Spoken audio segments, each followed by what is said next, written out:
तो हम पिछले बार कौन से श्लोक पर चर्चा कर रहे थे, आपको किसी को याद है? श्लोक नंबर 1, 2, 3, 4, 5, 6, 7, 8। पांचवा खत्म हो गया, छठा चालू हो गया।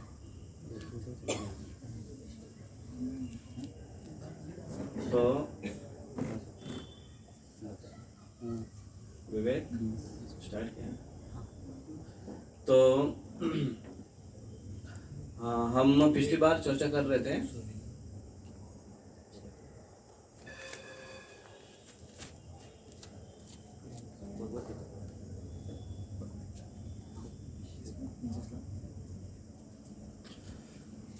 तो पहले श्लोक में धृतराष्ट्र का प्रश्न था, दूसरे श्लोक में संजय का उत्तर था, और तीसरे श्लोक से संजय के उत्तर ही आ रहे हैं, जिसमें युद्ध भूमि का वर्णन, अर्थात युद्ध भूमि में क्या चल रहा है उसके बारे में वर्णन कर रहे, चर्चा कर रहे हैं। अभी उसमें बताते हुए सीन ऐसे यहाँ पर है कि दुर्योधन अपने सेना का निरीक्षण कर रहा है, और उस निरीक्षण के चलते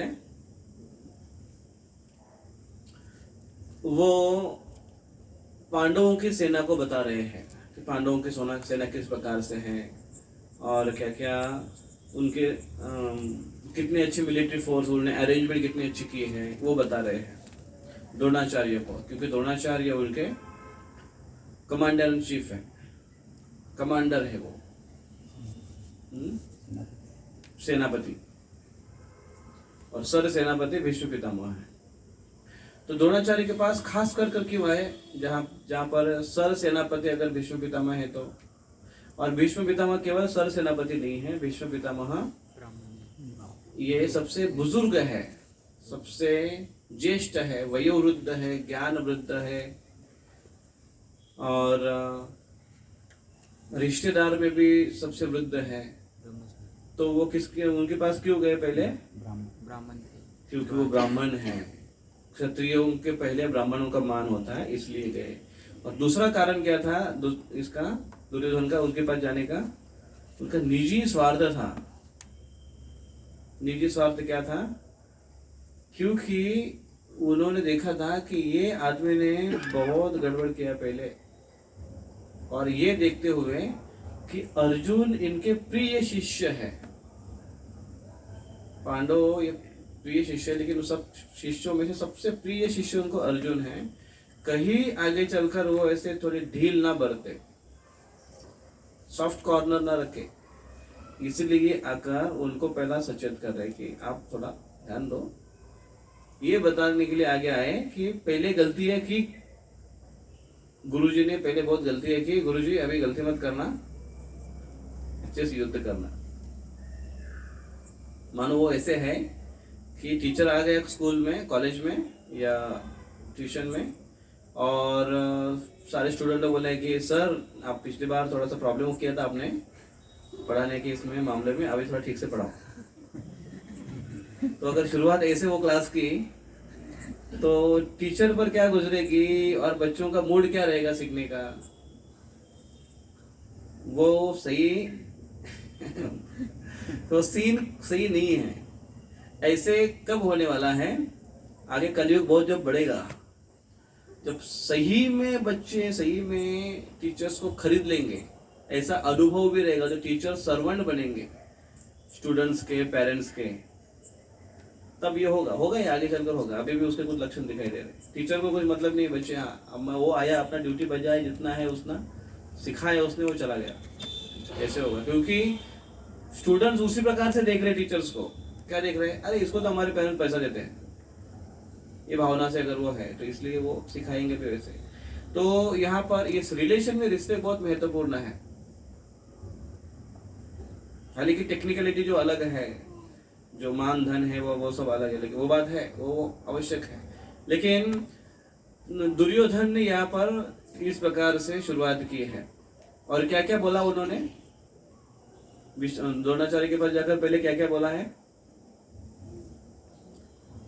क्या क्या श्लोक आते हैं? इसके पहले के श्लोक थोड़ा पढ़ते हैं हम। तो पहले क्या क्या पढ़े देखिए।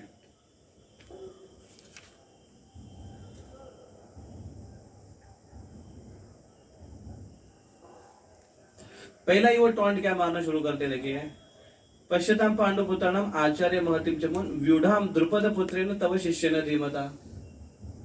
ये जो इतनी अच्छी मिलिट्री अरेंजमेंट की है वो किसने की है? द्रोणाचार्य को बोल रहे हैं, द्रौपद पुत्र आपके शिष्य ने की है। और वो कैसा है? धीमता, बड़ा बुद्धिमान है। और वो किसका पुत्र है? द्रुपद का पुत्र है। ये सब बोलने की क्या जरूरत थी? ये बोलने की जरूरत ये है, इसके लिए बोल रहा है वो कि ये आपने 3 बड़ी गलती की है। द्रोणाचार्य को बोल रहे हैं क्या? एक तो वो आपके शत्रु का पुत्र है, अर्थात आपके शत्रु का पुत्र आपके सामने खड़ा युद्ध के लिए।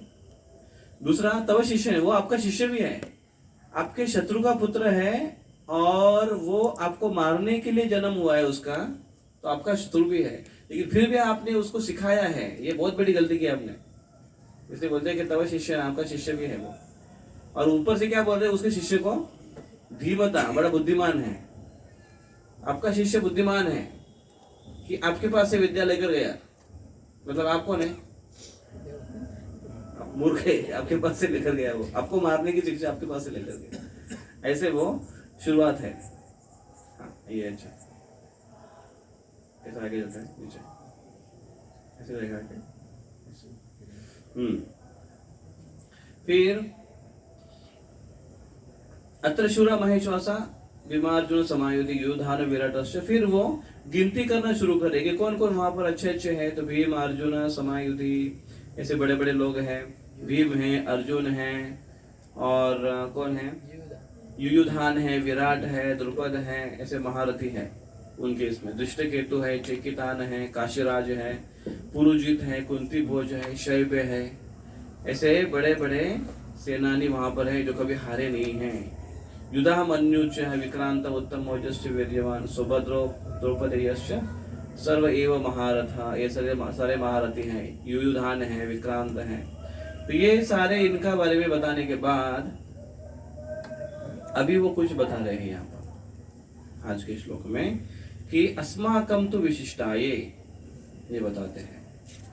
तो पिछली बार हमने जो चर्चा की श्लोकों में अभी तक का, तो जितने योद्धाओं का नाम आए हैं वो टोटल 20 पांडवों के साइड में है। तो वो इस प्रकार से भीम, अर्जुन, युयुधान, विराट, द्रुपद, दृष्टकेतु, चेकितान, दृष्टद्युम्न, काशीराज, पुरुजित, कुंती भोज, शैब्य, युधामन्यु, उत्तमोज, सौभद्र, अभिमन्यु, द्रौपदेयश्च, तो द्रौपदी के पुत्र, प्रतिविंध्य, श्रुतकीर्ति, कृतसेन, सतनिका और श्रुतकर्मा। ऐसे इनका नाम बता दिया उन्होंने। ऐसे 20 योद्धाओं का नाम बता दिया। और अभी आगे दुर्योधन क्या बोल रहे हैं, चलिए आज इसके ऊपर चर्चा करते हैं। पढ़िए, पहले पीछे दोहराए। अस्माकं तु विशिष्टाये तान्निबोध द्विजोत्तम नायका मम सैन्यस्य संज्ञार्थं तान् ब्रवीमि ते। अस्माकं तु विशिष्टाये तान्निबोध द्विजोत्तम नायका मम सैन्यस्य संज्ञार्थं तान् ब्रवीमि ते। अस्माकं तु विशिष्टाये तान्निबोध द्विजोत्तम नायका मम सैन्यस्य संज्ञार्थं तान् ब्रवीमि ते। अनुवाद है, लेकिन ऐसे बोलते हैं अस्माकं तो विशिष्ट, लेकिन आपके जानकारी के लिए मैं बता रहा हूं। क्या पांडवों के बाजू में जितने थे उसके बारे में मैंने आपको बताया, 20 योद्धाओं के बारे में बताया, बहुत अच्छी अरेंजमेंट की सब बताया मैंने आपको। आपके जानकारी के लिए बता रहा हूं मैं, आपके जानकारी के लिए।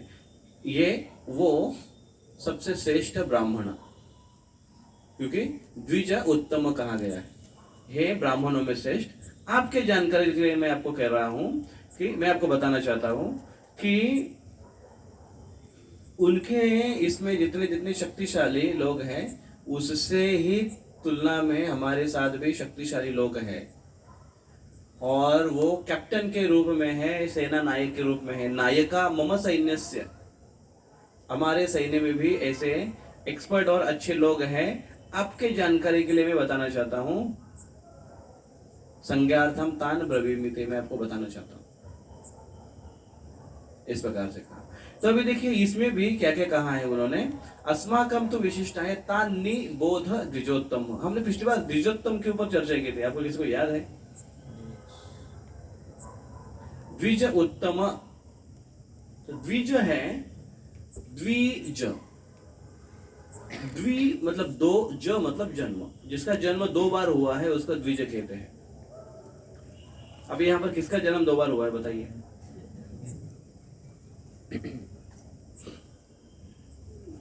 2 बार जन्म हुआ है किसी का? किसका जिसका जन्म 2 बार होता है?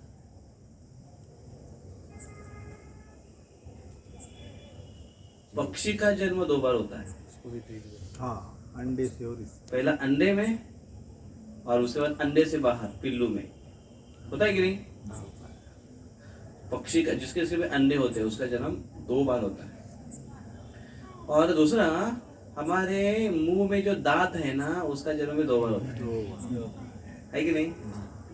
कुछ लोग होते हैं जिनके दूध दांत ही नहीं करते ऐसे है। या फिर कभी कभी ऐसे होता है कि कुछ दूध दांत अभी तक भी बड़े हैं, किसी के होंगे ऐसे, मेरा भी है। लास्ट टाइम आम खाते खाते गिर गया, बाद में मैंने चेक किया तो बोला कि वो दूध दांत था, अभी तक था वो दूध दांत, मतलब अभी तक अकल आई। कभी कभी ऐसे होता है कि वो चलते हैं, लेकिन वो उनका 2 बार जन्म होता है, द्विज, जिसका जन्म 2 बार हुआ है उसको द्विज कहते हैं। और तीसरा है ब्राह्मणों को द्विज कहते हैं, क्योंकि ब्राह्मण का भी 2 बार जन्म होता है। पहला जन्म माँ के गर्भ से होता है और दूसरा जन्म गुरु उनको दीक्षित करते हैं और यज्ञ उपवित संस्कार करते हैं, जिससे उनको भगवान की अर्चना और यज्ञ करने के लिए अधिकार मिलता है। जन्मना जायते शूद्र संस्कारात भवेत द्विज। जन्मतः से व्यक्ति शूद्र अवस्था में होता है। शूद्र मतलब ब्राह्मण वैश्य शूद्र, वो वाला शूद्र नहीं है। यहाँ पर शूद्र है कि वो क्षुद्र होता है, अर्थात वो दैन्य अवस्था होती है उसकी। बच्चे की अवस्था दैन्य, हेल्पलेस रहता है बच्चा, उसको नहीं उठाएंगे उधर ही सब कुछ करेगा वो छूछा। उसको किसी की आवश्यकता है संभालने की, अच्छे से उसका केयर करने की उसको आवश्यकता है।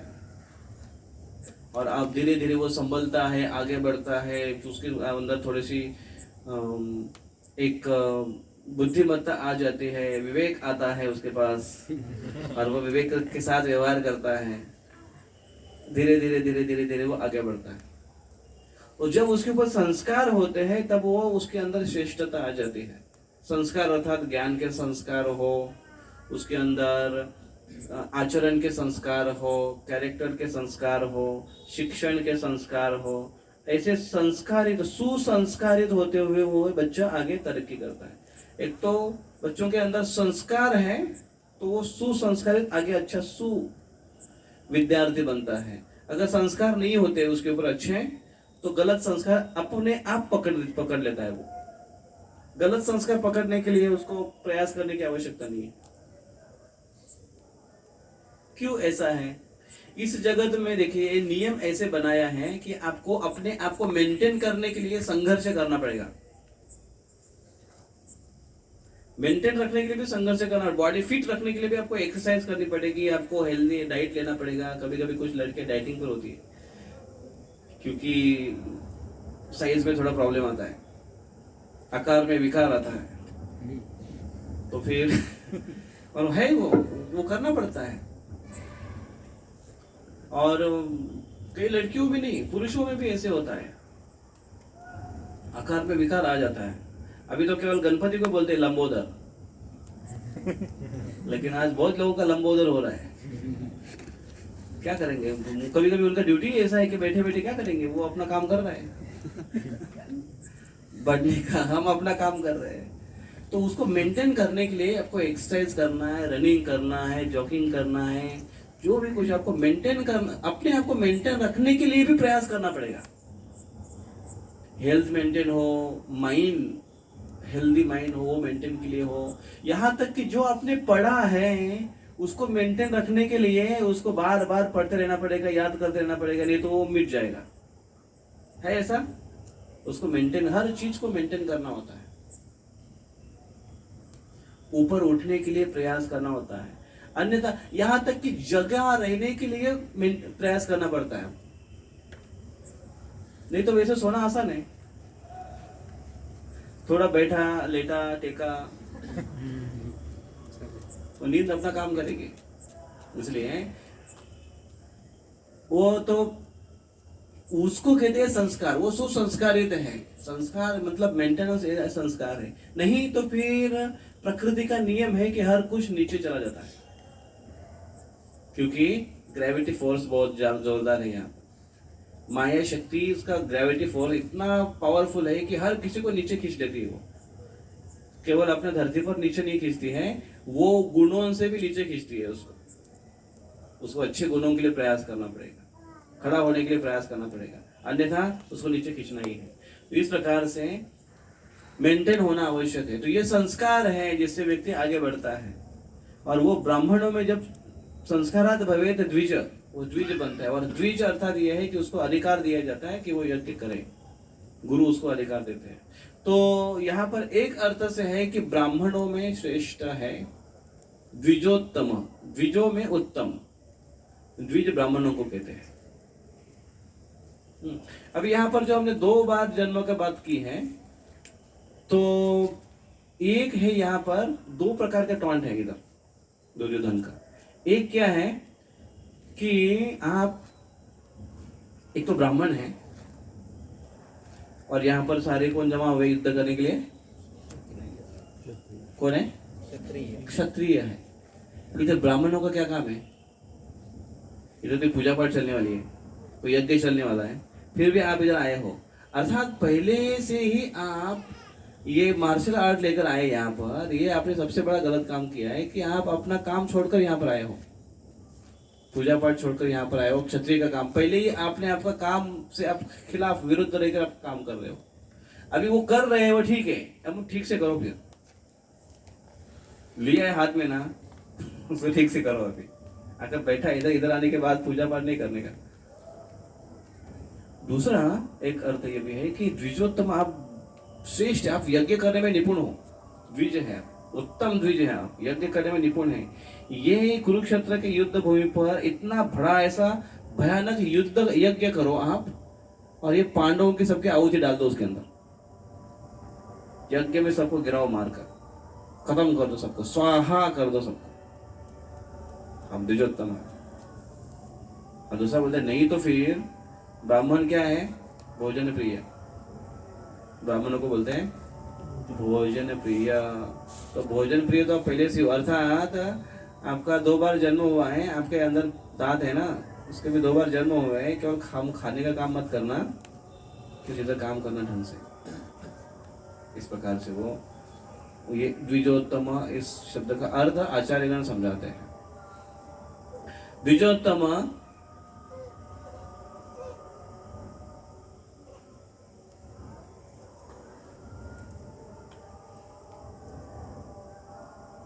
अभी यहाँ पर एक अर्थ हम देखेंगे कि वो ब्राह्मणों में श्रेष्ठ है, आप ऐसे कह रहे हैं। तो ब्राह्मणों में श्रेष्ठ क्यों कहा गया है इनको, और किस कनेक्शन में कहा गया है? शास्त्र में देखिए एक श्लोक आता है, भगवान कृष्ण आगे चलकर ये श्लोक को जोर देते हुए, ये श्लोक 2 बार रिपीट हुआ है, थोड़ा सा बदलाव करते हुए, लेकिन धर्म के बारे में ये बार एक श्लोक 2 बार आया ना, मतलब कृष्ण विशेष जोर देकर कहना चाहते वो बात को।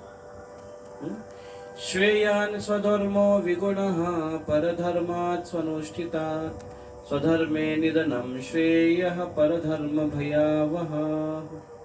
क्या कह रहे हैं? श्रेयान् स्वधर्म विगुणः परधर्मात् स्व अनुष्ठितात्। श्रेयस्कर है स्वधर्म का पालन करना, खुद के धर्म का पालन करना श्रेयस्कर है। खुद का धर्म कौन सा?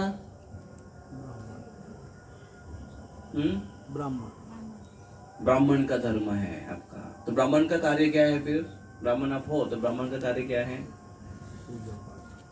पठन पाठन यजन याजन, यत्न करो यत्न करवाओ, पठन करवाओ, करो करवाओ, ये कार्य है आपके, ये कार्य करने चाहिए। क्षत्रिय है तो क्षत्र का कार्य करने चाहिए, वैश्य है तो वैश्य का कार्य करना चाहिए, शूद्र है तो शूद्र का कार्य करना चाहिए। कृष्ण कहते हैं कि पर धर्मात् स्व अनुचिता स्वधर्मे निधनम श्रेयः पर धर्म भयावह। अगर स्वधर्म करते समय व्यक्ति को कठिनाई भी आई तो भी उसने उसका पालन करना चाहिए। पर धर्म भयावह, दूसरे धर्म का अगर कोई उपयोग करता है या उसको आत्मसात करता है, भयानक है वो। किस एंगल से कह रहे कृष्ण? आजकल तो हर कोई अपना अलग अलग प्रकार का ऑक्यूपेशन चूज कर रहा है और उसके अनुसार वो जा रहा है, पूरा फ्री सबको चांस दिया गया है, कोई प्रॉब्लम नहीं, आज वो है। लेकिन उसके प्रॉब्लम भी फेस करने को मिल रहा है कि बच्चे बड़े हो रहे हैं तो बहुत बार बच्चों के मन में ये अभी क्वेश्चन रहते हैं कि हम कहाँ जाए। फिर बाकी वो किधर गया, वो इंजीनियरिंग कर रहा है, और वो भी इंजीनियरिंग कर रहा है, और वो जो पड़ोसी वाला वो भी इंजीनियरिंग कर रहा है, तो मैं भी इंजीनियरिंग में चल रहा हूँ। या फिर वो उसको क्या, वो डॉक्टर के लिए चला गया और वो भी डॉक्टर के लिए चला गया, ठीक है मैं भी डॉक्टर के लिए चला गया। तो जो आज बाकी जगह पर जिसका प्रचार ज्यादा है वहां पर वो चला जाता है। फिर वहां पर अच्छा तो इंजीनियरिंग चला गया, क्या लिया उसने, कौन सा ब्रांच लिया उसने, कंप्यूटर साइंस, जोरदार चल रहा है कंप्यूटर साइंस, कंप्यूटर साइंस, वो कंप्यूटर साइंस को वो भी कंप्यूटर, वो भी कंप्यूटर। फिर गाड़ी बंद हो गई तो मैकेनिकल कौन आएगा? घर में अगर लाइट नहीं, कुछ प्रॉब्लम हो गया, कंपनी में कुछ फॉल्ट हो गया, तो वो जाकर रिपेयरिंग कौन करेगा? Computer science, computer science, computer science. Imbalance हो जाएगा वो। पिछली बार इसके कुछ साल पहले, लगभग 10 साल पहले की बात है, हम लोग जब इंजीनियरिंग कॉलेज में वहाँ पर भुसावल में जब प्रचार कर रहे थे वहाँ के स्टूडेंट्स, तो वहाँ पर एक उस समय एक अलग लोगों का लुक था, क्या, सिविल इंजीनियर। सिविल का ऐसा मार्केट था उस समय, लोग बोलते अरे कुछ कहाँ जाना है, कंफ्यूज हो सिविल में जाओ, आँख बंद करके सिविल में जाओ। अरे सिविल में क्या, पूरा एवरग्रीन है सिविल, क्योंकि बांधकाम लोग करते ही रहते हैं, कंस्ट्रक्शन गिराते हैं, बनाते हैं, बनाते हैं, गिराते हैं। अगर गिराना नहीं है, बहुत अच्छा बना है, तो घर को उठाकर दूसरे को ट्रांसफर करते हैं करते हैं ना, ऐसा भी करते हैं ना। हमको धर्मेंद्र सर लास्ट टाइम बता रहे थे, एक व्यक्ति ने अभी नया नया बहुत खर्चा करके एक बंगला बनाया था और वो कुछ लीगल इशू हो गया जमीन का, तो उसने बोला अभी क्या करें, मेरे को तोड़ना नहीं है, घर को शिफ्ट करना है, तो घर के उठा के शिफ्ट कर दिया। अभी आप सोचोगे कैसे घर को शिफ्ट किया होगा, वो भी तरीका है। तो सिविल का बड़ा काम है, सिविल इंजीनियर का। फिर वो कुछ बच्चों ने किया, अभी वो बच्चे बेचारे हैं, वो काम का प्रॉब्लम है, बहुत हार्डवर्क रहता है उनको सिविल में, साइड में जाना, सब देखना, मगजमारी बहुत है। तो वो करने के बाद, इतना तैयार होने के बाद भी अभी काम नहीं मिल रहा है उन लोगों को। बीच में लॉकडाउन आ गया तो उसमें तो बहुत प्रॉब्लम हो गया बच्चों को, साइड ही नहीं चल रहा है, क्योंकि बाकी सारे लोगों का ऑनलाइन काम चल रहा है, सिविल वाला ऑनलाइन क्या करेगा ऑनलाइन घर बना रहे, ऑनलाइन पेंटिंग कर रहा है, ऑनलाइन क्या करेगा वो, साइट पर जाना पड़ेगा उसको, तो काम ही बंद है। तो उस समय वो था, अभी इस समय क्या चल रहा है, कंप्यूटर साइंस, कंप्यूटर साइंस। क्योंकि कंप्यूटर साइंस वाले क्या कमा रहे हैं, क्या पैकेज है उनका, 18, 20, 24, 36 लाख का भी पैकेज है उनका। ऐसा है कुछ बच्चे। भुसावल में हमारे एक लड़की थी, उसने उस समय कंप्यूटर साइंस लिया था, और उस समय और एक हमारे देश में जो एक लड़का आता था उसने भी कंप्यूटर साइंस लिया, तो उसको हंसते थे सब लोग, क्योंकि कंप्यूटर साइंस में ज्यादा करके लड़कियां थी, और वो तो 4-5 लड़के केवल थे उनके ब्रांच में, उनके उतना बड़ा क्लासरूम, उसमें ही 4-5 बच्चे और बाकी सारी लड़कियां, तो उसको हंसते बोले लड़कियों की जॉब में गए, अब सबसे ज्यादा वही कमा रहे कंप्यूटर साइंस में। और लड़कियां ऐसी कमा रही वो कि अभी वो ज्यादा कमा रही है तो घर वालों को प्रॉब्लम हो गया, क्यों, ये ज्यादा कमा रही थी, उसके लेवल का कोई ढूंढने उनको मिल नहीं रहा है लड़का शादी करने के, जो भी मिल रहे हैं वो फॉरेन कंट्री के मिल रहे हैं, और इसको बाहर जाना नहीं, देश के बाहर। तो ये है सीजन के समय की बात है, सीजन ऑफ सीजन वैसी बात है कि वो चेंज होते रहता है। तो वो भी प्रॉब्लम आ गए। फिर दूसरी प्रॉब्लम ये भी आ गई कि बच्चे कंफ्यूज भी, जाए तो जाए कहाँ जाए, क्योंकि जॉब फिक्स नहीं है अभी। पहले एटलीस्ट उतना तो फायदा था कि बाप क्या है कारपेंटर, तो बेटा क्या बनेगा कारपेंटर, और बेटे को ज्यादा पढ़ाई का टेंशन नहीं था क्योंकि जॉब फिक्स है, मार्केट चालू है, दुकान रेडी है, और बचपन से सीख रहा है तो उसमें मास्टरी भी करता था क्योंकि हाथ साफ है उसका बचपन में ही। कुछ अगर का बाप बोलता है क्या कर रहा है, कुछ नहीं कर रहा है, तो ठीक है ये करो, टेबल बनाओ, ये बनाओ, उसको पॉलिश करो, उसको कलर मारो, उसको वार्निश दो। पिताजी वो काम कर रहे हैं और काम करना पड़ता था। पहले के बच्चे क्यों पढ़ाई करते थे, पढ़ाई नहीं करेंगे तो फिर पिताजी बोलते क्या कर रहे हैं, कुछ नहीं कर रहे, तो आ जाओ इधर काम करो, तो नहीं पढ़ाई करना है, तो काम करना पड़ेगा, इसलिए जगह पढ़ाई करते थे। अभी बच्चे क्या कर रहे हैं, उनके सामने मोबाइल है, उसके सामने लैपटॉप है, माँ बोलते क्या कर रही हो, पढ़ाई कर रही हो, काम करने का ठिकाना नहीं, पढ़ाई क्या कर रही है, कंप्यूटर सामने और मोबाइल सामने, और माँ बोलते हाँ पढ़ाई कर। तो माँ को क्या समझ में आता है, आजकल की माँ बड़ी होशियार है और समझती है, और पिताजी भी बड़े होशियार है, सब ध्यान रखते हैं। तो आजकल पेरेंट कंट्रोल भी आ गया, पेरेंट कंट्रोल आ गया। कुछ बच्चे बड़े अच्छे होते हैं, वॉलंटियरली माता पिता को अपना एक्सेस देते हैं कि प्लीज आप हमारा पेरेंट कंट्रोल करो। पर माता पिता को शायद समझ में नहीं आता होगा, लेकिन वो अपना खुद होकर पेरेंट कंट्रोल देते हैं। मोबाइल का पेरेंट कंट्रोल देना चाहिए, अच्छे बच्चों को देना चाहिए। ऐसे माँ बचपन सिखाती है ना, अच्छे बच्चे जिद नहीं करते, अच्छे बच्चे झूठ नहीं बोलते, तो इसे अच्छे बच्चे मोबाइल का एक्सेस भी देते हैं, वो भी उसमें आजकल ऐड करना पड़ेगा। तो वो उसका वो भी एक फायदा था। परधर्म भयावह कहने का अर्थ ये है कि जिसको आपने स्वीकार कर लिया है, अभी तो चॉइस है, ऐसा नहीं कि पुरखों की जो आया वही करना चाहिए, अभी आपने चॉइस है, अभी आपने किया उसको ठीक से, अगर आपको आपने सेटल कर दिया तो अभी उसमें फिर बाद में चेंज मत करो। आज उसके ये जो कृष्ण बता रहे हैं ना, ये बात का अभी रिजल्ट ऐसे हो रहा है, लोग इसको बोलते हैं मिड लाइफ क्राइसिस, और फॉरेन कंट्री में बहुत ज्यादा पाया जाता है मिड लाइफ क्राइसिस। ये लगभग 35-40 एज के आसपास ये होता है। मिड लाइफ आधी आयु हो गई उसकी, 35-40 सेट हो गया कहीं पर, वो सेटल हो गया है, और अभी उसको टेंशन है, वो सोच रहा था कि अरे मैंने ये ब्रांच नहीं लेनी चाहिए थी। फिर वो सोच रहा है कि मैं वो कंपनी में जा रहा हूँ 12 से 8, लेकिन मेरे सिखाने की इच्छा थी, मुझे तो कहीं टीचर बनना चाहिए था, प्रोफेसर बनना चाहिए था। तो 30-40 साल के बाद वो ऐसा सोच रहा है, फिर अभी क्या करेगा, बोला अभी क्या, अभी चलो कैसे हो घसीटो जीवन को। फिर मिड लाइफ क्राइसिस में कभी कभी तो ऐसे भी होता है, कोई शादी हो गए हैं, बच्चे भी हो गए हैं, अभी सोच रहा है कि किसके साथ शादी की बराबर नहीं है, मिड लाइफ क्राइसिस हो गई, उसके बाद उसे टेंशन में आ जाता है। कि काफी बार तो ऐसा होता है कि शादी होने के बाद भी उनके 1 आध साल तो उसके बाद क्वेश्चन मार्क कहता है, सही आदमी से शादी किया पता है ना क्वेश्चन मार्क होता है, सही आदमी से शादी किया।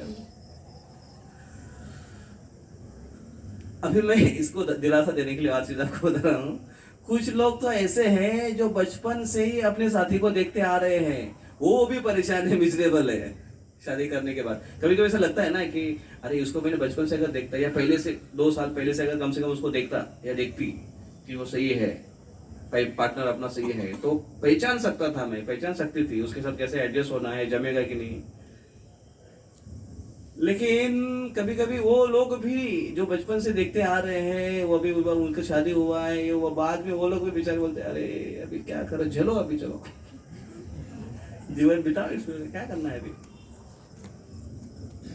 वैसे भारत में सहन शक्ति बहुत ज्यादा है भक्तों में, लोगों में सहन शक्ति ज्यादा होने के कारण वो इंतजार करता है, वो बोलता है सुधरेगा, सुधरेगी, सुधरेगा, सुधरेगी। ऐसा करते करते 10 साल निकल जाते, 15 साल निकल जाते हैं, सुधरेगा, सुधरेगी, सुधरेगा, सुधरेगी। फिर 15 साल होने के बाद, बच्चों के वो होने के बाद बोलता है ध्यान दो अभी क्या करेंगे, अभी 15 साल हो गए, बच्चे की लाइफ जी लेंगे, है ना, ऐसा होता है ना पर धर्म भया ऐसे लाइफ को एक बार स्वीकार करने के बाद ये टेंडेंसी जब है चॉइस का, वो मिड लाइफ क्राइसिस लाता है व्यक्ति के जीवन में। और इंडिया में टॉलरेंस, सहनशीलता होने के कारण वो होता है ठीक है, कोई बात नहीं करो, वो अपने नसीब पर फेथ रखते हुए वो आगे बढ़ाता है। और एक मैं आपको बात बताता हूँ, फिलोसॉफिकल अंडरस्टैंडिंग बहुत हेल्प करती है हमको कि अगर आपका जो पार्टनर है, लाइफ पार्टनर है, उसमें अगर आपको अभी लगता है कि मैं फंस गया या फिर फंस गई या फिर कैसे झेलूं अभी इसको, ये अगर सोच रहे हो ना, तो हमारे कर्म ऐसे है ना, एक बात ध्यान में रखो, हमारे कर्म ऐसे है ना कि हमें जो चॉइस आएगी ना वो उसमें से ही हमको चूज करना है एक। मतलब अगर मैं आपको बोलूं कि आपको चूज करना है, बताओ आपको क्या चाहिए, सर दर्द चाहिए, सर्दी चाहिए, पेट में दर्द चाहिए या पैर में मोच चाहिए, चार में से चूज करना है, क्या चाहिए हमको? बोला अरे एक भी नहीं चाहिए, इसमें से क्या चाहिए हमको? लेकिन ये चार चॉइस है आपके पास, बताओ क्या चाहिए? पैर में मोच चलेगी, पेट, सर दर्द चाहिए, सर्दी चाहिए। इस जगत में दुख को आप बाईपास नहीं कर सकते हो और एक इंच भी कम नहीं कर सकते हो। नो सॉरी, सुख को आप नहीं कर सकते हो, थोड़ा भी एक्स्ट्रा नहीं मिलेगा आपको। जितना आया है, जितना आना है उतना आपको आएगा, आप कितना भी मेहनत करो, लेकिन दुख में वैरायटी मिलेगी, चॉइस मिलेगा आपको, कौन सा दुख चाहिए, कौन सी वैरायटी का दुख चाहिए। ओके, हेडेक चाहिए आपको, आपको कौन सा दुख पसंद है, वो मिलेगा। अगर उसको उसके अकॉर्ड अगर आया है, उसी प्रकार से स्वीकार करोगे तो लाइफ बेटर रहेगी, ठीक रहेगी, क्योंकि वो आया है, झेल लिया, चलो आगे बढ़ देते हैं, तो उसके में हमारी ह्यूमैनिटी बढ़ जाएगी। एक बार एक व्यक्ति था, वो तेल का व्यवसाय करता था, बड़ा सेठ जी था, तेल का, तो उसने प्रॉब्लम कर दिया, वो उसमें भेसड़ करता था, मिक्स करता था कुछ कुछ, और पकड़ा गया वो। तो राजा के पास लेकर आया, बोले ये ऐसा ऐसा फंसाता है लोगों को। तो बोलते क्या प्रूफ है? बहुत सारे लोगों का प्रूफ दिया। बोले वो गुनाह कबूल करता है, उसको कबूल करना पड़ा उसको। तो बोले आपके लिए पनिशमेंट है। वो क्या पनिशमेंट है? आपको 100 सोने की मोहरें आपको पनिशमेंट के रूप में देने पड़ेंगे। 100 सोने की मोहरें में, जहाँ मतलब आप कितना हो गया, आप पकड़ के चलो, आज समझो 50,000 आप पकड़ो, 50,000 में के 100 के मोहरे आते नहीं है, 50,000 रुपये पकड़ो, 50,000 रुपये आपको दंड है, पनिशमेंट है, आपने इतना लोगों को फंसाया है। तो बोले 50,000 क्या कहाँ से आता है? 50,000 के लिए कुछ लगता नहीं, इतना पैसा कहाँ से देंगे हम लोग? बोले तो फिर दूसरा ऑप्शन क्या है क्या? बोले ऑप्शन है ना, फिर ऑप्शन क्या है? फिर 100 कोड़े, चाबुक के 100 कोड़े खाओ पीठ पर, शर्ट निकाल कर। बोले कोड़े खाने के लिए मैंने जीवन बिताए? बोले और कुछ ऑप्शन? बोले और है, फिर गरम गरम 10 लीटर घी पियो। तो बोले हाँ ये अच्छा है, घी का घी रहेगा, हेल्दी बनेगा, तंदुरुस्त होगा, और पनिशमेंट का पनिशमेंट हो जाएगा। तो बोले ठीक है, फिर वो घी पी लेता हूँ मैं 10 लीटर। ले लिया उसने 10 लीटर घी। मतलब क्या होता है? एक गिलास पिया, गरम गरम घी, 1 गिलास पिया, 2 गिलास पिया, 3 गिलास पिया, 4 गिलास पिया, 5वां गिलास पिया, फुल हो गया एकदम लंबोदर। अभी बोले अभी उल्टी होने लगा। और दूसरा बोले नहीं पीना पड़ेगा आपको, 10 लीटर पीना है। तो 6ठा ग्लास दिया, उल्टी होने लगा। उसको बोले नहीं बस बस बस बस बस, नहीं चाहिए मेरे को। फिर वो कोड़े चले गए, मुझे घी नहीं चलेगा, कोड़े खा लूंगा मैं, लेकिन ये नहीं पी सकता। बोले ठीक है, फिर कोड़े खाओ, फिर पनिशमेंट तो कंप्लीट करनी है ना। तो कोड़े मारना चालू कर, दनादन 1 मारे, 2 मारे, 3 मारे, 4 मारे, 5 मारे, 60 मारे। आप ऐसे कभी कुछ चाबुक खाया क्या? नहीं खाए? बैलों को मारते हुए देखा है स्कूल में? वो छड़ी रहती है ना, वो छड़ी रहती है, चाबुक मतलब ऐसा नायलॉन का रहता है। वो अपने इधर के प्रभु जी, उनको पता रहेगा, बैलों को मारने के लिए ऐसा रहता है चाबुक, है ना, नायलॉन का रहता है, ऐसा लंबा, ऐसा उसको ट्विस्ट किया हुआ रहता है, ऐसा मारते ऐसा लगता है ना सन से। तो वो बड़ा जाड़ा रहता था और पीठ पे ऐसे फाट से मारते थे। 1 खाया, 2 खाया, 3 खाया, 10 खाया, 11, 12, 15 में तो पूरा गिर गया। बोले अरे बस मार डालोगे क्या मुझे, जान लोगे क्या मेरी? तो बोले पनिशमेंट तो लेना पड़ेगा। बोले नहीं नहीं, बस बस बस बस बस, वो 50,000 देने के लिए तैयार हूं मैं, उनको कोड़े नहीं खाऊंगा। बस कर दे, निकला बाहर, 50,000 रुपये दे दिया, निकल गया। अभी क्या किया उसने?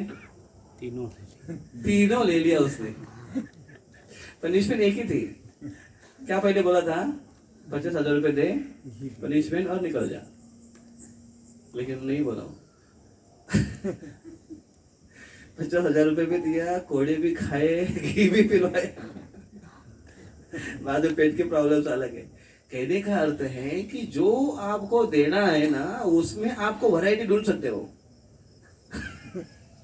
दुख में वैरायटी मिलेगी, दुख में एक्सेस मिलेगा, सुख में नहीं मिलेगा। जब ऐसे बना है भौतिक जगत, ऐसे टिपिकल है बना है,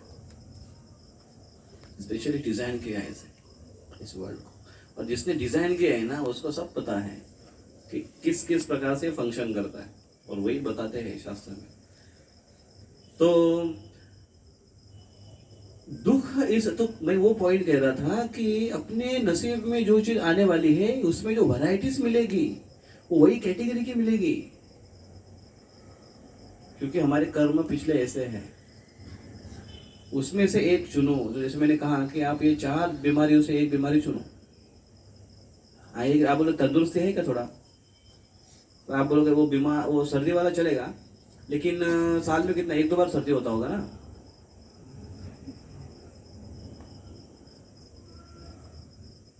ऐसे चॉइस रहती है भौतिक जगत में। तो और अपने जीवन में जो सुख आने वाले होते हैं, वो सुख भी इसी प्रकार से है। उसके कभी कभी आप लोग देखा आपने, आप वो नसीब रेखा देखते हैं लोग, पैसा कितना है जरा देखो तो, ये रेखा यहाँ से यहाँ तक जा रही है, इधर गायब हो गई है पैसा, और ये आपकी लंबी आयु है। बोला अरे आयु का छोड़ दो, आयु नहीं चाहिए हमको, है ना। कोई अगर आपको बोलेगा क्या लंबे जियोगे आप, अरे बाबा 50-60 में पक गए हम लोग, अभी और नहीं चाहिए। हमारे दादाजी हैं 70 के, उनके हालत देखकर हमको नहीं लगता है कि हम 70 तक जाए। हमें अपना 50-55 में निपटाओ। ये कब कहेंगे? 30-35 के रहेंगे तब, 50-55 में रहेंगे और हट्टे कट्टे सब कुछ अगर रहेगा, बाल बच्चे अच्छे रहेंगे, तो बोलेंगे और थोड़ा छुओ, और थोड़ा छुओ, और थोड़ा। तो सुख है जो हमारे भाग्य में जितना कुछ है, इसके लिए ये नहीं अभी, हाँ उसे भाग्य का नियम ऐसे भी कि हमारे नसीब में जितना है, इतने आपके जीवन में धन लक्ष्मी आने वाली है, उतने आएंगे। आप जॉब जो करना है कर लो उतना लक्ष्मी आपके पास आएगा। लेकिन आप बोलेंगे अच्छा तो फिर नहीं करेंगे तो भी आएगा ना, फिर नहीं आएगा। है दैव में, उसके लिए भी प्रयास करना पड़ेगा, तभी वो आएगा, अदरवाइज वो भी नहीं आएगा। क्योंकि दैव में ये लिखा है कि प्रयास करने के बाद आएगा, मेहनत करने के बाद आएगा। ऐसे तो ये सारे जो नियम रहते हैं, वो अगर हम अपने ड्यूटी बाउंड रहते हुए या कर्म के सीक्वेंस में रहते हुए अगर हम करते हैं, तो वो सजातीय हो जाते हैं और वो सही प्रकार से आते हैं हमारे जीवन में, नीचे धर्म का पालन करते हुए। तो इसलिए कृष्ण कहते हैं कि गुण कर्म विभागशः, ये जो उन्होंने जो निर्माण किया है, कैटेगराइज किया है, वो गुण और कर्म के अनुसार कैटेगराइज किया है। उसके अंदर गुण अर्थात क्वालिफिकेशन होनी चाहिए, और कर्म उसकी ड्यूटी उस प्रकार से होनी चाहिए। अगर उसने इंजीनियरिंग पास की है तो उसके गुण इंजीनियरिंग के हैं, उसने पास किया है मतलब उसके अंदर क्वालिफिकेशन है, सर्टिफिकेट है, वो सीखा है, अप्रेंटिसशिप किए है, अभी जॉब करने के लिए गया है, गुण है। अभी कर्म करने के लिए नहीं जाएगा इंजीनियरिंग में, तो उसको कौन बोलेगा इंजीनियर? इंजीनियर है लेकिन पान टपरी खोल के बैठा है, भोला पान सेंटर। तो आप बोलोगे अरे वो, आप कोई अगर बोलेगा अरे पान अच्छा किधर मिलता है, तो आप बोलेगा कि वो इंजीनियर के पास जाओ। आप बोलोगे भोला पान सेंटर में जाओ, उधर पान अच्छा मिलता है, क्योंकि वो इंजीनियरिंग का डिग्री लिया उसने, और वो इंजीनियरिंग की टेक्निकल वे वो उसको पान को ऐसा घिसता है, जो भी कुछ पान नहीं घिसता है, क्या घिसता है वो ऐसा कहते ना, मेरे गुटका नहीं, मसाला नहीं, मावा के क्या, मावा बोलते हैं उसको, कागज में रहते हैं, प्लास्टिक में वैसा घिसता है।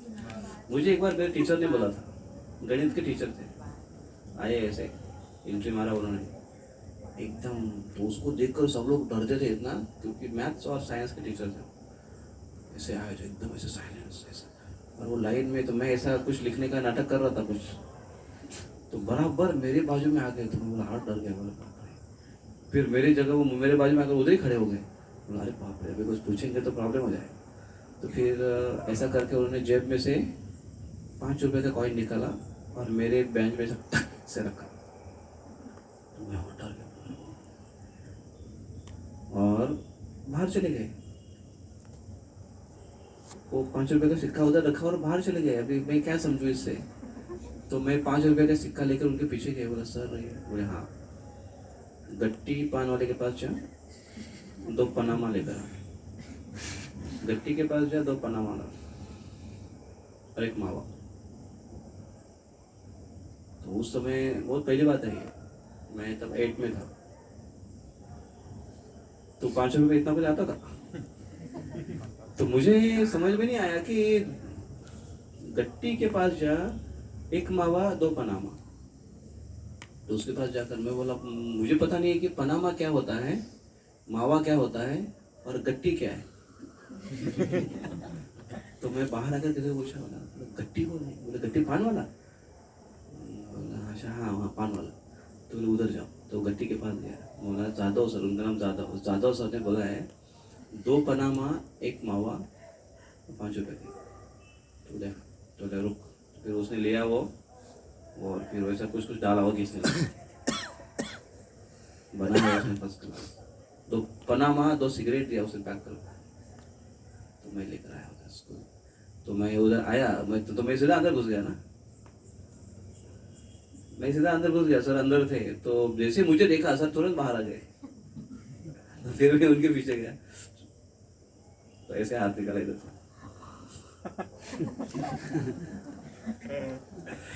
और छोटा पैसा बचा था, पैसा ही बचा था 5 रुपए में से। पैसा भी वापस कर दिया मैंने उनको, पैसा दे दिया। तब मुझे पता है कि मावा कैसे होता है। तो वो इंजीनियर अगर है तो उसका स्किल उधर लगाएगा कि इसका अच्छा बना एकदम फर्स्ट क्लास। लेकिन उसके गुण कर्म विभाग, अगर गुण के अनुसार, कर्म के अनुसार, अगर गुण के अनुसार उसके कर्म नहीं, तो आप कैसे बोलोगे उसको इंजीनियर है। इंजीनियर है, डॉक्टर है, वेल्डर है। तो गुण कर्म के अनुसार उसने क्या, उसने ये लिए हैं, अपने क्वालिफिकेशन लिया है, उसके गुण भी उसी के अनुसार है। उसने उस कार्य को करते रहना चाहिए। उसको अगर छोड़कर अन्य कुछ कार्य करने के लिए जाए, उसके लिए भयावह है वो। फिर क्या होता है, मिड लाइफ क्राइसिस। बीच में मिड लाइफ आने के बाद सोचता है मैं सही डिसीजन लिया था उस समय कि क्या, क्योंकि जो कर रहा हूं वो ठीक से नहीं जम रहा है, और जो छोड़ दिया वो चला गया। अब क्या करूं। आपको वो स्टोरी पता है, तेल गेला तूप गेला हाथी राहिला। अरे आप जानते हैं, 2 पार्टनर, उसको दोनों साइड में पात्र था, इधर से भी ऐसा और इधर से भी ऐसा, उखल के जैसा। उखल क्या, उखल दोनों साइड में भी रहता है, इधर से भी ऐसा कुटने का रहता है, पीछे उल्टा करेंगे तो उसके अंदर भी ऐसा होल रहता है। तो एक लड़का गया दुकान में, बोले क्या चाहिए। माँ ने क्या बोला है, तूप लेकर आओ तेल लेकर आओ। बोले बर्तन लाए, क्या बोलना है, लाओ तूप ले ला। ले ले ऐसे, तो इसमें तूप ले लिया। बोले भाई तेल कहाँ से लोगे। बोले तेल नीचे है ना जगह। तो उसको उल्टा कर दिया, इसमें तेल ले लिया उसने, तेल ले लिया। तो बोले तेल ले लिया लेकिन तूप है ना। उसे बोलते तेल गेला तूप गेला आते रहेगा दुपाट न, उसको दुपाट न बोलते। ऐसा हो जाएगा तो मिडिल लाइफ का। इसलिए कृष्ण की बात सुनना फायदेमंद है। पर धर्म भयावह, बहुत खतरनाक है ये मिड लाइफ क्राइसिस हो जाती है। इसलिए पहले से चूज करो, गुण कर्म विभाग, गुण कर्म के अनुसार जो चूज करके दिया है आपको, अब देखो आप कहाँ पर फिट है। पहले से डिसीजन लो, किसी को पूछो, जानकार व्यक्ति से सपोर्ट में रहो, और फिर सही डिसीजन लेकर आगे चलो। तो ये बहुत बड़ा मैसेज दे रहे हैं यहाँ पर धर्म भयावह। पर धर्म क्या क्या किस किस प्रकार से होता है, आप इसको थोड़ी चर्चा करते हैं। 2 प्रकार के धर्म है पर धर्म, एक लौकिक धर्म और एक अलौकिक धर्म। लौकिक का अर्थ क्या है, लौकी जानते हैं? लौकी जानते हैं आप लौकी? हाँ, तो लौकी का धर्म होता है। लौकिक लौकिक लौकिक का धर्म से लौकिक धर्म बोलते हैं, और अलौकिक मतलब जो डांगर लौकिक शब्द आता है लोक से। लोक, अब हम इस लोक में रह रहे हैं, इस पृथ्वी लोक में हम रह रहे हैं, तो इस लोक में जो धर्म है उसको बोलते हैं लौकिक धर्म, और अलौकिक या परलौकिक इस लोक का धर्म नहीं है, परे, इस लोक के परे जो धर्म है, इस लोक के परे क्या है? आध्यात्मिक जगत है। तो एक है ये भौतिक जगत, एक है आध्यात्मिक जगत। तो भौतिक जगत का जो नियम है, जो धर्म है, उसको बोलते हैं लौकिक धर्म, यह लौकी बोलते हैं उसको, इस लोक, और वो है परलौकी, आध्यात्मिक जगत में। तो इस लौकिक धर्म कौन से है? इस लोक में कौन से धर्म जिससे हम जकड़े हैं, या जिस धर्म को हमको पालन करना होता है? पुत्र धर्म, पितृधर्म, छात्र धर्म, पत्नी धर्म, पति धर्म, भ्रातृधर्म, देश धर्म, यस, और शेजार धर्म नहीं, शेजार पड़ोस धर्म। आज मैंने कहीं पर आते आते सुन रहा था, या पता नहीं कहाँ, याद नहीं आ रहा है, उसको वीडियो कुछ तो था, और उसमें वो ऐसा न्यूज़ बता रहे कि हम देश में चले थे, हम देश पड़ोस धर्म को मानते हैं या पड़ोस धर्म को बना के चलते हैं, लेकिन वो केवल अपने धर्म को लेकर चलते हैं। समझे? वो केवल अपने धर्म को लेकर चलते हैं और हम पड़ोस धर्म को लेकर चलते हैं। सुना आपने ये? ऐसा है। तो वो भी एक धर्म है, पड़ोस धर्म है, रिश्तेदार धर्म। इसको बोलते हैं लौकिक धर्म। और कौन से धर्म होते हैं? मित्र धर्म, शिक्षक धर्म। अर्थात ये धर्म जो है ना, वो कर्तव्य के बेस पर है, ड्यूटीज बेस पर, ड्यूटी बाउंड है।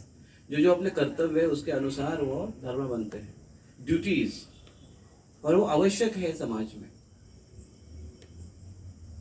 तो उसमें वो ड्यूटीज के साथ साथ, अभी जैसे ब्राह्मण, क्षत्रिय, वैश्य, शूद्र, ये भी ड्यूटीज है, वो भी अपने कार्य है, उसके अनुसार उनके धर्म है। जिस प्रकार से गुण कर्म से विभागनी हुई है, उस प्रकार से वो स्वीकार करते हैं। लेकिन उसमें भी अगर किसने गलती की तो उनके लिए भयावह हुआ है, पर धर्म भयावह। जैसे विश्वामित्र, ये ऋषि है, लेकिन विश्वामित्र पहले ऋषि नहीं थे, पहले कौन थे? राजा थे, बहुत बड़े राजा थे विश्वामित्र, गादी कुल में आए हुए थे। लेकिन एक ट्रेजेडी ऐसी हुई उनकी लाइफ में कि इस प्रकार से होगा उनके जीवन के साथ, तो वो बड़े इंप्रेस हो गए। वो राजा, वो उन्होंने आक्रमण कर दिया। उन्होंने एक बार वो जा रहे थे, एक आश्रम में आ गए, एक ऋषि के आश्रम में आ गए, वशिष्ठ ऋषि के आश्रम में आ गए, और वशिष्ठ ऋषि ने बोला, अरे राजा आप आए हो, चलो आपको सत्कार करते हैं, सारे सेनाओं को खिलाते हैं। तो सारे सेनाओं को कैसे खिलाएंगे? वो एक ऋषि एक कुटी में रह रहा है बाहर जंगल में, सारी सेना, इतनी सारी सेना है, कैसे खिलाएंगे? तो उनके पास गाय थी, उनका नाम था, वो कामधेनु गाय थी। कामधेनु अर्थात काम पूर्ण करने वाली धेनु गाय।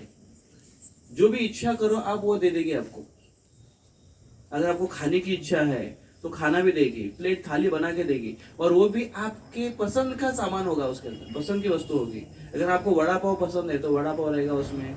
किसी को अगर वड़ा पाव इमली चटनी के साथ चाहिए तो इमली चटनी होगा। कोई बोलेगा इमली चटनी चाहिए लेकिन उसमें खजूर का मिक्स होना चाहिए, थोड़ा मीठा, खट्टा मीठा होना चाहिए, तो उसके साथ वो चॉइस के साथ पूरा मिलेगा।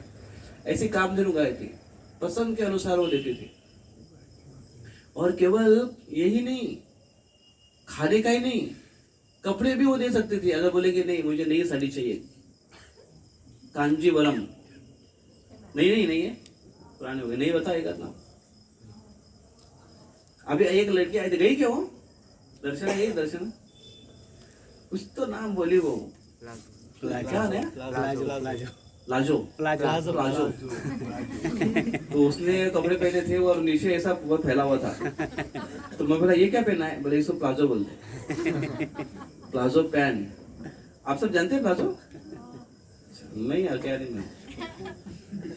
तो प्लाजो पहनो, बोला फिर ये भी ऐसा ही पहना था। बोले नहीं, पूरा ड्रेस को प्लाजो प्लाजो ड्रेस बोलते हैं। तो अगर वो बोलेगी कि गाय के पास जाकर बोलेगी ये गाय, मुझे प्लाजो चाहिए, तो गाय प्लाजो बना के देगी उसको।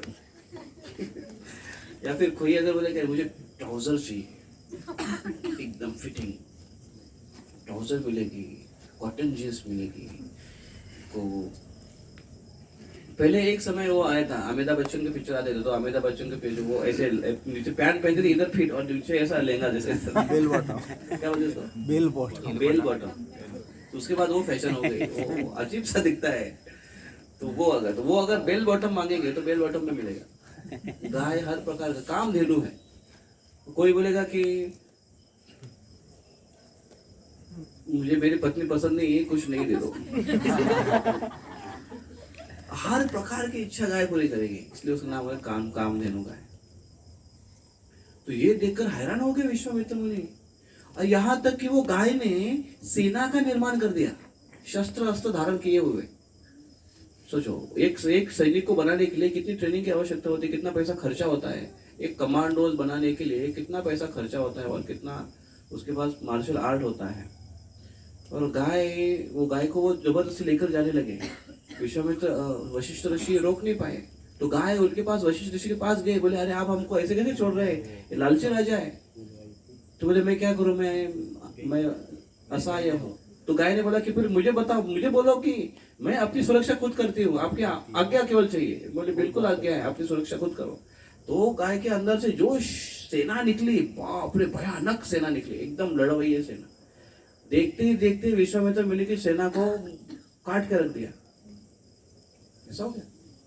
दोबारा फिर से सेना लेकर आया, वो अपने पुत्रों के साथ है, बड़ा घमासान युद्ध किया उसने। दोबारा आ गया, आक्रमण कर दिया वशिष्ठ के ऊपर। तो गाय की सारी सेना को मार दिया, तितर बितर कर दिया, लेकर जाने लगा। तो ये बड़ा युद्ध हुआ दोनों में। तो फिर वशिष्ठ ऋषि के ऊपर आक्रमण कर दिया। वशिष्ठ ऋषि, अभी ये ऋषि है, इनका काम थोड़ा ये युद्ध विद्ध करना, ये तो क्षत्रियों का काम है। तो वशिष्ठ ऋषि ने क्या कर दिया, उनके पास अपना एक डंडा था, ब्रह्मदंड बोलते हैं उसको। तो ब्रह्मदंड वो ऐसे रहते ना, हाथ रख कर इसमें तपस्या करते हैं, ब्रह्मदंड उनके पास। ब्रह्मदंड उधर जमीन में धसा दिया, थोड़ा गाड़ दिया, और उसके सामने बैठे, ध्यान लगाकर बैठे और भगवान का स्मरण कर रहा है। सब स्मरण कर रहे भगवान को और भगवान के नाम का उच्चारण कर रहे। हरे कृष्ण कृष्ण कृष्ण हरे हरे राम राम राम हरे। लेकिन उनका जो उच्चारण था और उनकी जो प्रेयर्स थी भगवान को और बाकी अन्य मंत्रों का उच्चारण था, वो इतना इंटेंस था कि उसका परिणाम देखिए कि वो जितने भी अस्त्र फेंकते थे विश्वामित्र, वो सारे वो ब्रह्मदंड में चले जाते और भस्म हो जाते। तलवार फेंकेगा, भाला फेंकेगा, अस्त्र फेंकेगा, शस्त्र फेंकेगा, अग्नि अस्त्र, वरुण अस्त्र, सारे उस दंड के अंदर जाकर समाप्त। उसके सारे अस्त्र खत्म हो गए, शस्त्र खत्म हो गए। उनके लड़कों ने आक्रमण कर दिया, 10 या कुछ लड़के थे उनके, आक्रमण कर दिया वशिष्ठ ऋषि के ऊपर। ब्रह्मदंड से वो भी जलकर भस्म हो गए। उन्होंने केवल कर दिया। ब्राह्मणों का बड़ा भारी होता है, ऐसे भागवत में काफी जगह वर्णन है। उन्होंने केवल हुंकार क्या, और वो वहीं पर था, खत्म। मंत्र में बड़ी शक्ति है, अभी भी मंत्र में शक्ति है। मंत्र से जहर, चढ़ता हुआ जहर उतार सकते हैं, मंत्र से उतरा हुआ जहर चढ़ा सकते हैं। मंत्र से बहुत कुछ होता है। Sound vibration has so power.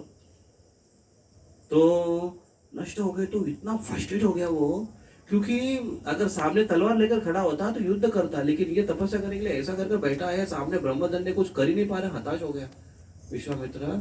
और फिर विश्वामित्र बोल रहे हैं, धिक बलम क्षत बलम ब्रह्म तेजो बलम बलम।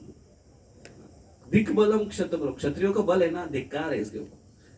ब्रह्म तेजो बलम बलम, ब्रह्म तेज का जो बल है, सही में पावर है इसके अंदर। एकेन ब्रह्मदंडेन सर्व शस्त्रानी में भस्मित, सारे शस्त्रों को एक ब्रह्मदंड ने भस्म कर दिया। क्या ताकत है यार, अपने को ऐसा ही बनना।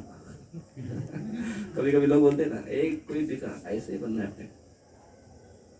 तो उन्होंने फिर क्षत्रों पर छोड़ दिया, तपस्या के लिए चले गए। भयानक तपस्या। और विश्वामित्र की स्टोरी सब जानते हैं, कैसे कैसे फेल्योर हो गए, कैसे कैसे पतन हो गए, कैसे कैसे भयानक परिस्थिति से उनको गुजरना पड़ा। और फिर उनका कंपटीशन था वशिष्ठ ऋषि के साथ, किसके जैसे बनना है? वशिष्ठ के जैसे बनना है। तो वशिष्ठ कौन है? ब्रह्मा ऋषि है, उसको ब्रह्म ऋषि कहते हैं। तो मुझे ब्रह्म ऋषि बनना है। तपस्या में फेल हो गए, पास हो गए, फेल हो गए, पास हो गए, सक्षम बन गए, एक्सपर्ट हो गए, तपस्या का तेज बढ़ रहा है। ब्रह्मा जी के पास ब्रह्मा जी स्वयं आए आशीर्वाद देने के लिए। तो उन्होंने कहा मुझे ब्रह्म ऋषि का अभी तक वो दर्जा नहीं मिला है। तो ब्रह्मा जी बोले अरे ब्रह्म ऋषि हो, मेरा आशीर्वाद है। बोले नहीं नहीं नहीं, वो वशिष्ठ ने बोलना चाहिए कि मैं ब्रह्म ऋषि हूँ, क्योंकि वो मेरा अपोनेंट है, उन्होंने बोलना चाहिए। तो ब्रह्मा जी स्वयं आ गए वशिष्ठ के पास, बोले अरे इनको बोलो आप ब्रह्म ऋषि है।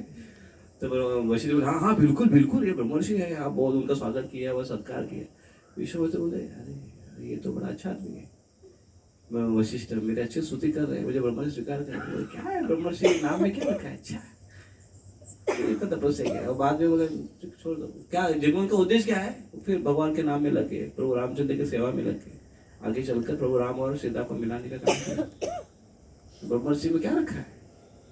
जिसके लिए इतना प्रयास किया, इतना मेहनत किया, और ये जीवन में ऐसे ट्विस्ट आ जाते हैं, टर्न्स आ जाते हैं, क्योंकि दूसरों का उद्योग करने के पीछे लोग रहते हैं।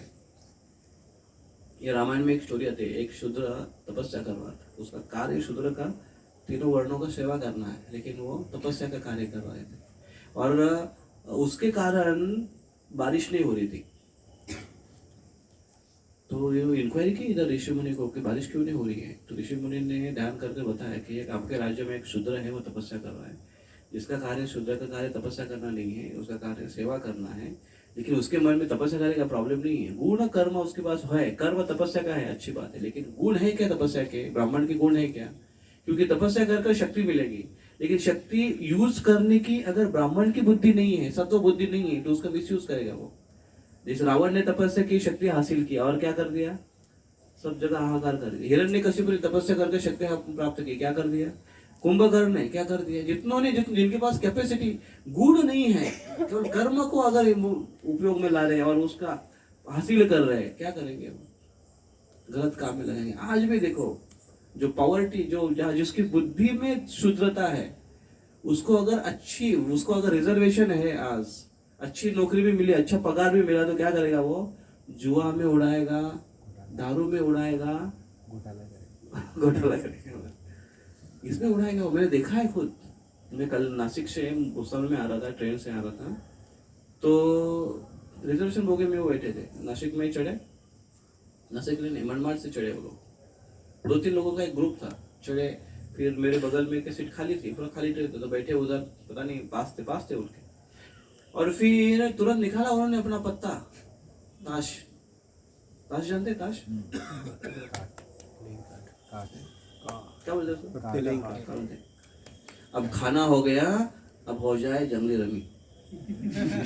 क्या बात है, खाना हो गया तो क्या अभी इधर हजम करना है जंगली रमी में? क्या लॉजिक है? तो वो ताश खेल रहे थे मेरे सामने, और वो कुछ तो बोलते हैं उसको, रमी बोलते हैं क्या? वो कुछ ऐसा लगाता है, मतलब वो बहुत पत्ते रहते हैं उसमें, और उसका सेट हो गया, कुछ बना दिया उसने, और फिर वो रखा, हो गया मेरा। वही रमी है।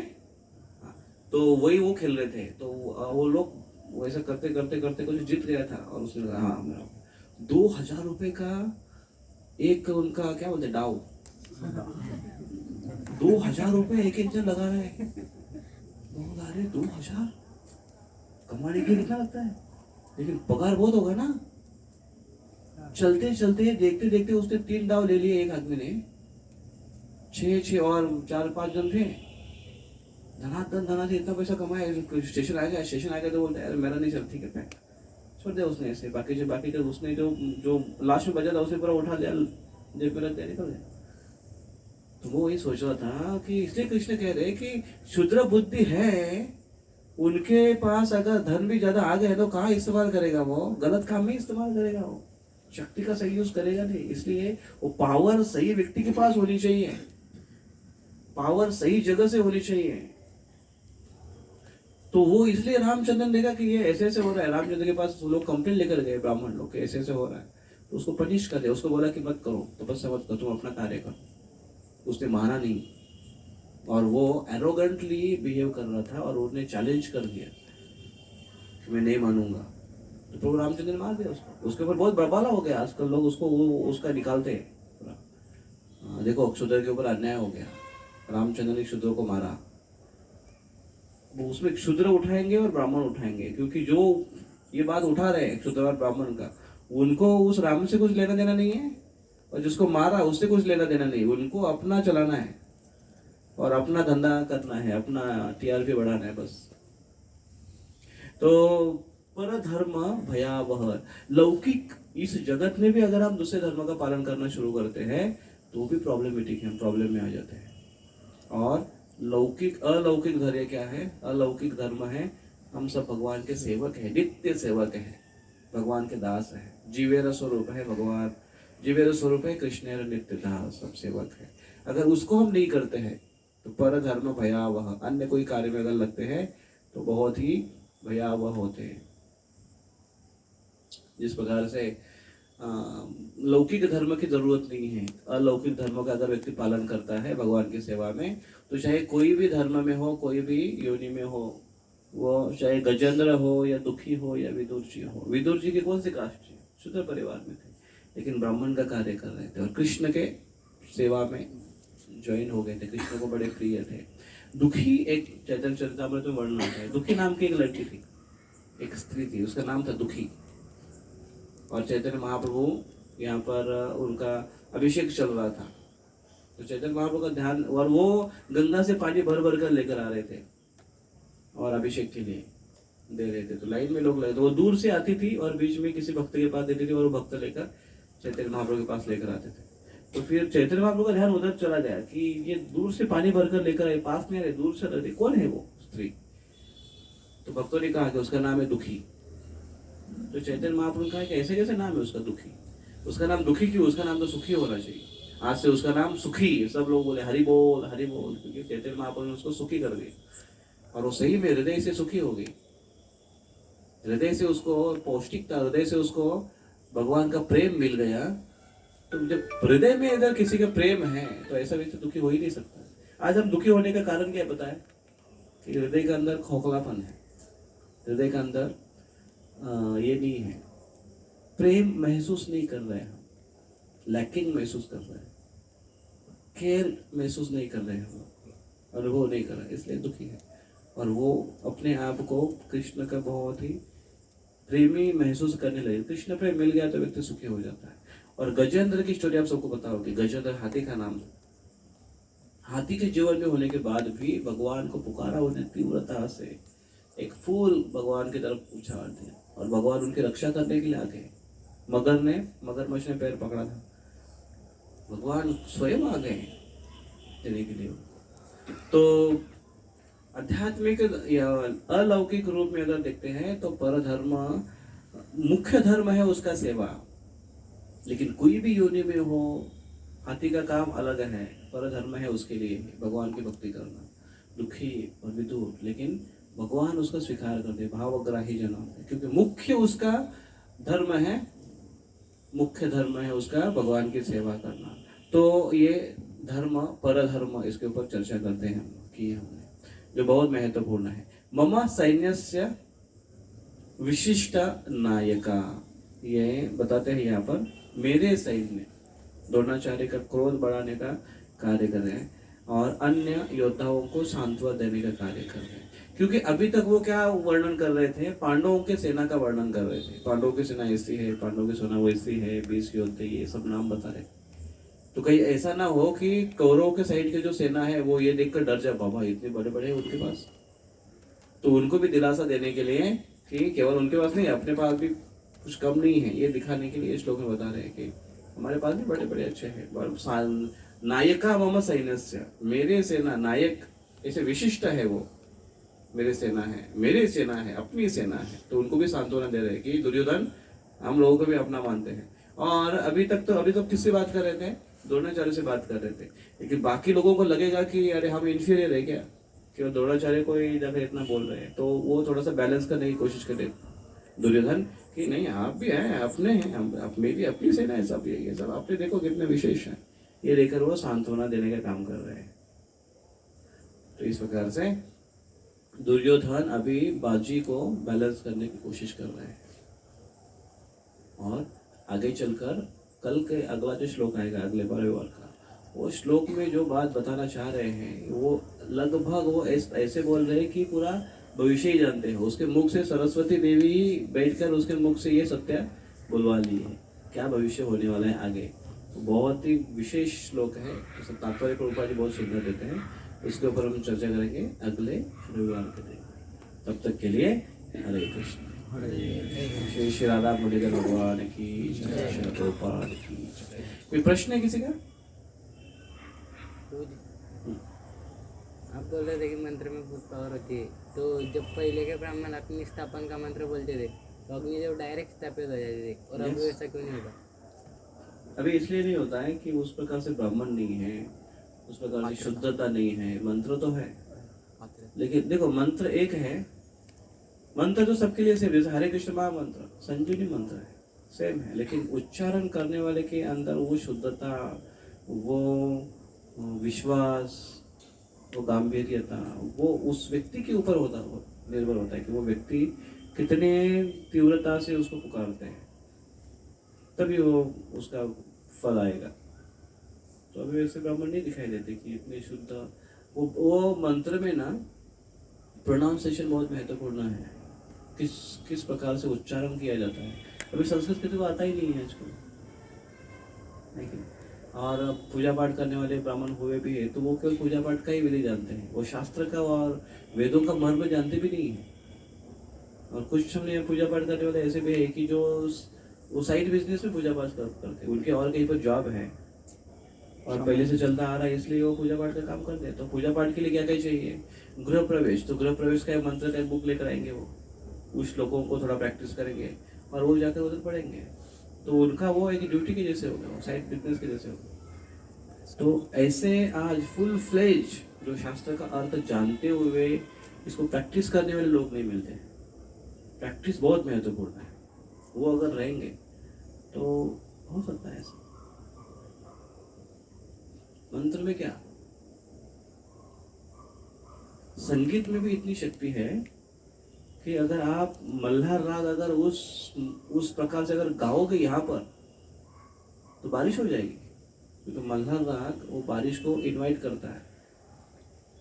और उस समय तानसेन नाम के बड़े सिंगर हुए, वो गाते थे मल्हार राग, उनके गुरु ने उनको सिखाया था, तो बारिश होती थी। और कुछ एक राग ऐसा है, मैं भूल गया वो राग का नाम, लेकिन उस राग का ऐसे अगर गाएंगे ना तो उससे अग्नि प्रज्वलित हो जाएगी, अग्नि को इनवाइट होता है। राग दीपक लगे, दिए अगर आप ऐसे लगा रखो, उधर आग मत लगाओ, दिए रखो केवल, और फिर राग गाओ, वो दिया तो जल जाएंगे। अब अगर वो प्रार्थना करेंगे उस राग में तो दिए अगर जल जाएंगे। रोज शाम को वैसे ही किया करते थे कौन? तानसेन जी और अकबर के दरबार। हाँ, वो ऐसे ही कहेगा। देखो है उसकी पावर उनके। अभी तानसेन वो राग में गाकर बारिश को गिरा सकते थे, लेकिन उनके गुरु वर्ष से बाहर थे कि वो तो ऐसे गाते थे मल्हार राग कि भगवान रोते थे, भगवान के आंसू गिरते थे। जिसको हम बारिश, हमको जो बारिश दिखते थे, लेकिन भगवान के आंखों से आंसू आते थे। वो भाव रहता था उनके अंदर, क्योंकि वो केवल भगवान के लिए गाते थे, बाकी बिहारी के लिए गाते थे और किसी के लिए नहीं गाते थे। उनका नाम था हरिदास, जिनके लिए बाकी बिहारी प्रकट है। तो है मंत्र में शक्ति। और कोई प्रश्न है किसी का?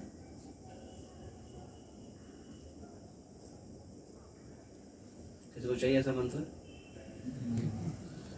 तो हमारे पास एक ही मंत्र दिया है हमको प्रभुपाद जी ने, सारे वेद, सर्व वेदों से दुष्यते, हरे कृष्ण कृष्ण कृष्ण हरे हरे, हरे राम राम राम हरे हरे। एक ही मंत्र सब जगह लागू होगा। अगर आप उसको उतनी तीव्रता से विश्वास के साथ अगर करेंगे तो।